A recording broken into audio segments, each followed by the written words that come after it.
Assalamualaikum warahmatullahi wabarakatuh. Saya akan menjelaskan mengenai teori hermeneutika oleh Nas Hamid Abu Zaid dan Fazlur Rahman. Sebelumnya perkenalkan, nama saya Tiwi Anggraini dengan NIM 30323031. Di sini saya akan menjelaskan terlebih dahulu apa itu hermeneutika. Hermeneutika secara etimologis dimulai dari bahasa Yunani yang berarti hermeneutin, yang berarti menafsirkan. Prinsip dasar hermeneutika menurut Gadamer mencakup prasangka hermeneutika, lingkaran hermeneutika, transformasi subjek objek menjadi kita, dan hermeneutika dialektis. Hermeneutika memfokuskan pada makna, bukan hanya struktur, dan menganggap bahasa sebagai inti dari kekuatan manusia. Dalam studi Islam, hermeneutika menekankan pentingnya memahami bahasa, konteks historis teks, analisis stigmatis, dan memperhatikan konteks psikolog pengarang. Hermeneutika juga menjadi metodologi dalam penafsiran teks Al-Quran yang melibatkan pemahaman dan penafsiran terhadap teks itu sendiri dengan mempertimbangkan konteks zaman dan situasi saat teks itu diungkapkan.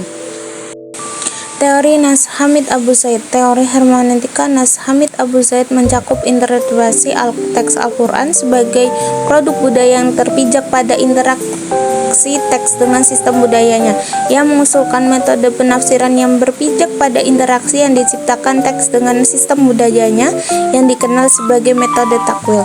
Abu Zaid mengusulkan bahwa teks Al-Quran sebagai produk budaya Mumtaj al-Tasaqafat dan merupakan produk budaya Munji li al-Sakafat.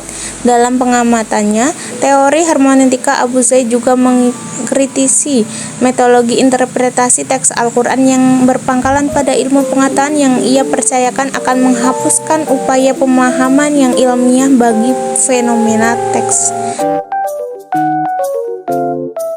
Selanjutnya ada teori hermeneutika menurut Fazlur Rahman.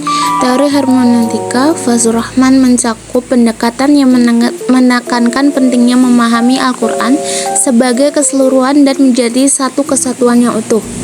Fazlur Rahman membedakan antara hukum prinsip dan hukum temporal dan menekankan pentingnya pertimbangan konteks untuk memahami Al-Quran secara tepat.